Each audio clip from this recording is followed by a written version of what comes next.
महाराष्ट्र के बीड जिले में अलग अलग जगहों पर तख्तियां लगाकर जनप्रतिनिधि फसल बीमा,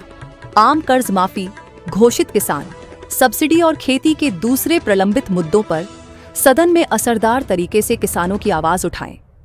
इसलिए अखिल भारतीय किसान सभा की ओर से मांग महाराष्ट्र के बीड जिले में अलग अलग जगहों पर तख्तियां लगाकर जनप्रतिनिधि फसल बीमा, आम कर्ज माफी, घोषित किसान सब्सिडी और खेती के दूसरे प्रलंबित मुद्दों पर सदन में असरदार तरीके से किसानों की आवाज उठाएं। इसलिए अखिल भारतीय किसान सभा की ओर से मांग की जा रही है। भारतीय किसान सभा की ओर से लगाए गए तख्तियों पर लिखा था, अगर आप आम कर्ज माफी, 2025 साल का फसल बीमा, घोषित किसान सब्सिडी और खेती के अन्य मुद्दों पर सदन में सवाल नहीं उठाने वाले हैं तो आप इस्तीफा दें। इन मुद्दों पर जिले के MLA, MP और जनप्रतिनिधियों ने मिलकर ठोस कदम उठाने के लिए मांग की गई है।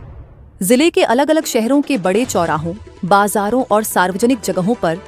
ये तख्तियां लगाई गई हैं। इस अभियान को लेकर लोगों और किसानों के बीच चर्चा बढ़ने लगी है। महाराष्ट्र सरकारने घोषित केलेली कर्जमाफी आणि मागच्या वर्षी सप्टेंबरमध्ये झालेल्या अतिवृष्टीच्या पार्श्वभूमीवर अनुदानाच्या रकमा आणि पीक विम्याच्या संदर्भात केलेल्या घोषणेची अंमलबजावणी करा, या मागणीला घेऊन मागच्या बऱ्याच दिवसापासून सातत्यानं शेतकरी रस्त्यावरती येऊन आंदोलन करतोय। परंतु या सगळ्या बाबीला या ठिकाणचं राज्य सरकार ज्या पद्धतीनं घोषणेचा सुकाळ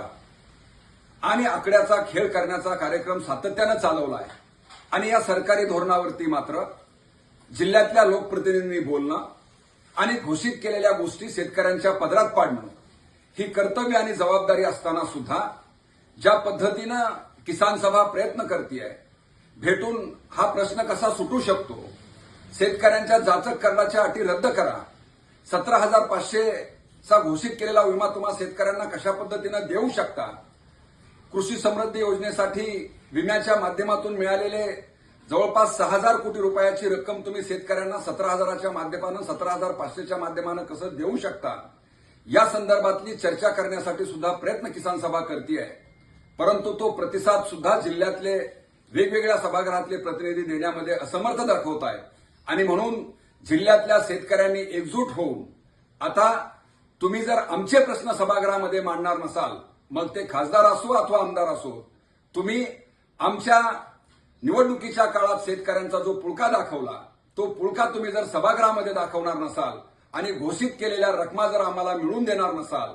तर मग मात्र आम्ही तुमचे राजीनामे मागितल्याशिवाय राहणार नाही। या बाबीला घेऊन बीड जिल्ह्यातल्या ठिकठिकाणी शेतकरी एकजुटीमधून मोठमोठी बॅनर्स आता झळकलेली आहेत आणि केवळ बॅनर झळकून हे थांबणारं आंदोलन नाही आहे, तर उद्या रस्त्यावरती सुद्धा हजारो शेतकरी उतरतील आणि सरकार आणि सरकारबरोबर आम्ही निवडून दिलेल्या लोकप्रतिनिधींना सुद्धा जबाब विचारल्याशिवाय राहणार नाही आणि सरकारने घोषित केलेले